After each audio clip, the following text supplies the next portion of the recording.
400 మందిలో 360 మంది లోకల్.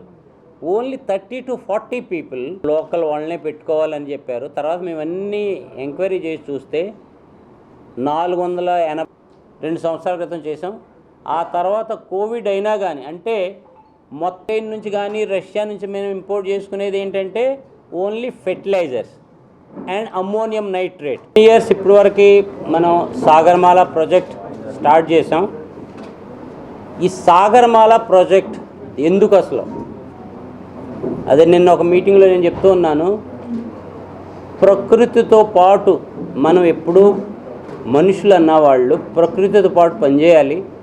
మనం ప్రకృతికి ఎప్పుడూ వ్యతిరేకంగా వెళ్ళకూడదు.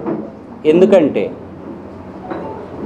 ఇంతకుముందు మనం షిప్లు, వాటర్వేస్ వీటి ద్వారా ఎక్కువగా మనం ఎక్స్పోర్ట్ చేయటం కానీ ఇంపోర్ట్ చేయటం కానీ, ఇంతకుముందు విమానాలు, రైళ్ళు, తర్వాత మిగతా ఇప్పుడు డ్రోన్స్ వస్తున్నాయి. ఈ అన్ని టెక్నాలజీ లేనప్పుడు మనం సముద్ర మార్గం, తర్వాత రివర్స్ మార్గాల ద్వారా మనం ఎక్కువగా ఎక్స్పోర్ట్ ఇంపోర్ట్ చేస్తూ ఉండేవాళ్ళు. కానీ దాని తర్వాత టెక్నాలజీ డెవలప్ అయింది. రైళ్ళు, విమానాలు, డ్రోన్లు ఇవన్నీ రావటం మూలాన మనుషులకి చాలా యాక్టివ్, మనిషిని అంతా వాళ్ళ యొక్క లైఫ్ ఎంజాయ్ చేయలేకపోతున్నారు. అంతా చాలా బిజీ అయిపోయారు. పొల్యూషన్ పెరిగిపోయింది. ఇవన్నీ ఎగైన్ మనం మన ఆహారంలో కూడా ఇంతకుముందు రకరకాల, మళ్ళీ ఎగైన్ మనం చోళ్ళు, జొన్నలు ఇవన్నిటి వెనక్కి వచ్చేస్తున్నాం. అలాగే టెక్నాలజికల్లీ మనం డెవలప్ అయినా కానీ water waste it's very very important. మన యొక్క ఎక్స్పోర్ట్ చేయటంలో కానీ, ఇంపోర్ట్ చేయటంలో కానీ, తర్వాత మన రా మెటీరియల్ని ఒక దేశం నుంచి ఇంకో దేశం, ఒక ప్రదేశం నుంచి ఇంకో ప్రదేశం, ఒక ప్రాంతం నుంచి ఇంకో ప్రాంతం పంపించడానికి ఈ వాటర్ వేస్ అనేవి చాలా ఇంపార్టెంట్. కానీ ఈ వాటర్ వేస్ అనేవి మనవి న్యూ టెక్నాలజీ డెవలప్ అయింది కదా, ఆ న్యూ టెక్నాలజీకి సరిపడ్డట్టు మనం ఈ వాటర్ వేస్ని ఎలాగ కంపీట్ చేయాలి అంటే దానికి మనం పోర్ట్స్ అనేవి మోడర్నైజ్ చేయాలి.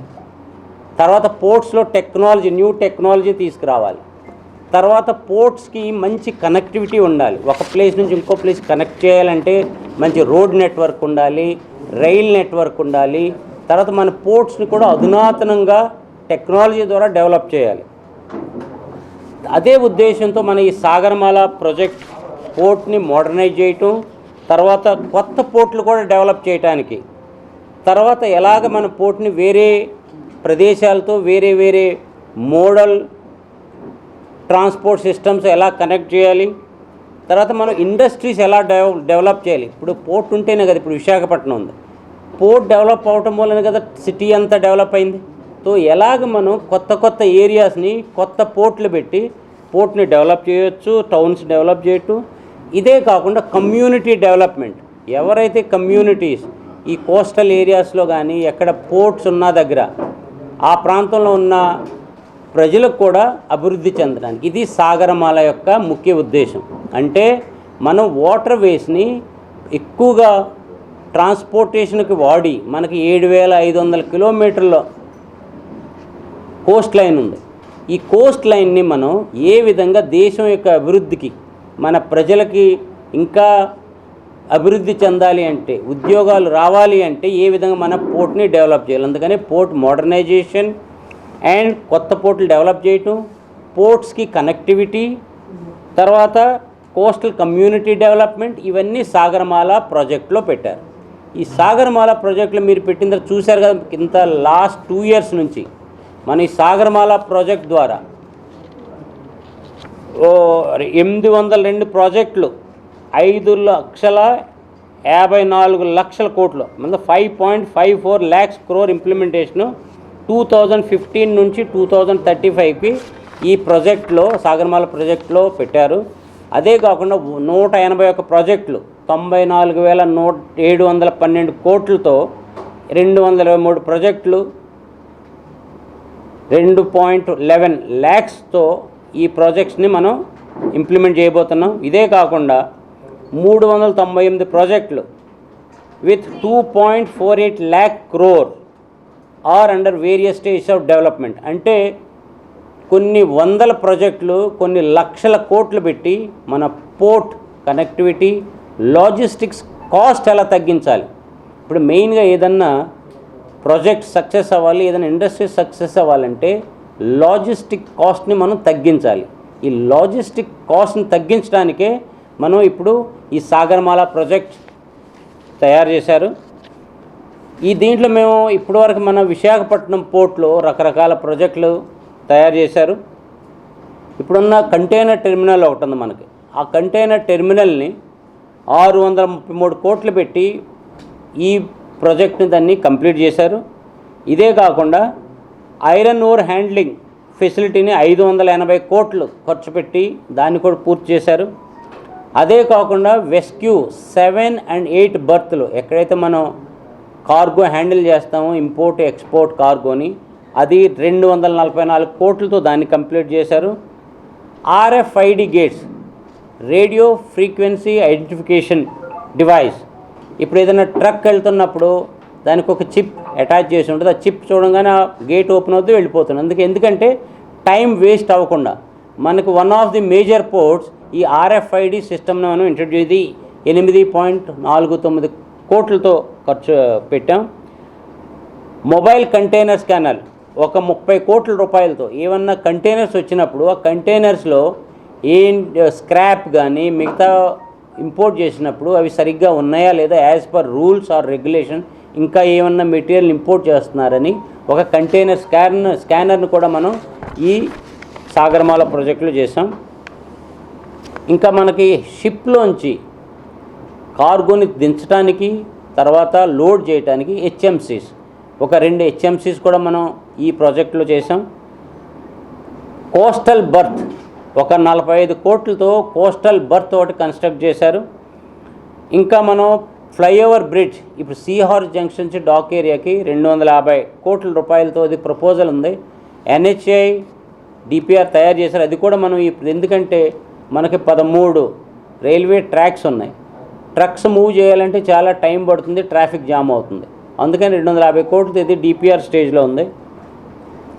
తర్వాత extension of line number 11 to 15 railway యార్డ్ని అదొక 13 కోట్లతో పూర్తి చేశారు.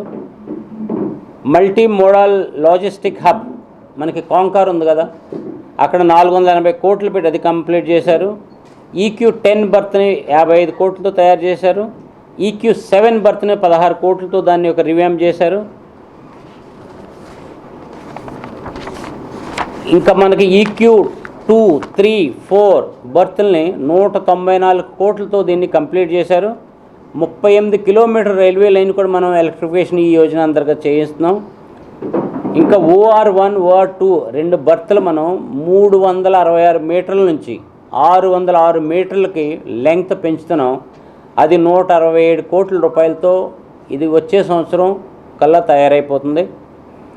మీరందరూ, ఎందుకంటే మనం కోల్, ఐరన్ ఓర్ ఈ పోర్ట్లో హ్యాండిల్ చేస్తారు, దానికి మన ప్రజలకు ఎలాంటి ఇబ్బంది లేకుండా, ఒకవేళ ఎలాంటి దుమ్ము ధూళి పైకి లేకుండా కవర్ షెడ్స్ 200 కోట్ల రూపాయలతో కవర్ షెడ్స్ మేము టెండర్లు ఇచ్చాం. ఒక టెండర్లు అన్నీ ఫైనలైజ్ అయిన ఒక టెండర్ అయితే వర్క్ స్టార్ట్ చేస్తారు.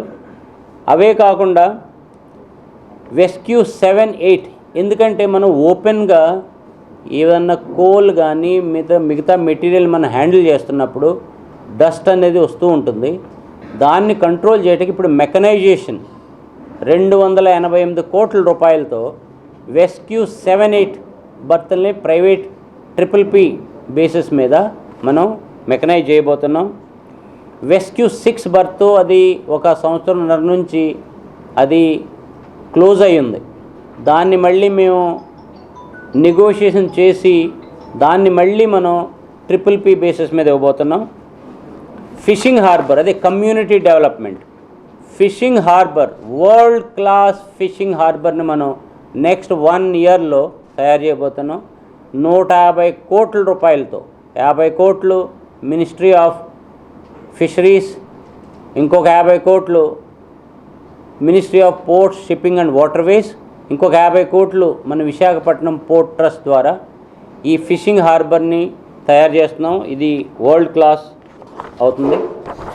మన సాగరమాల అంటే ఏ విధంగా నేను చెప్పాను, మన పోర్ట్స్ని మోడర్నైజ్ చేయాలి, టెక్నాలజీ ఇంట్రడ్యూస్ చేయాలి, మన పోర్ట్స్కి కనెక్టివిటీ ఎలా పెంచాలి, కమ్యూనిటీ డెవలప్మెంట్ ఎలా చేయాలి, ఓవరాల్ మనం ఎన్వైరన్మెంట్ ఫ్రెండ్లీగా ఏ విధంగా మన పోర్ట్స్ని తయారు చేయాలి, తర్వాత మన దేశంలో అభివృద్ధి ఎలా తొందరగా చేయాలి, మన నిరుద్యోగులకు ఉద్యోగాలు ఏ విధంగా రావాలి, ఇవన్నీ మనకి సాగరమాల ఇన్వెస్ట్మెంట్ ద్వారా ఇవన్నీ వస్తున్నాయి. ఇది సాగరమాల.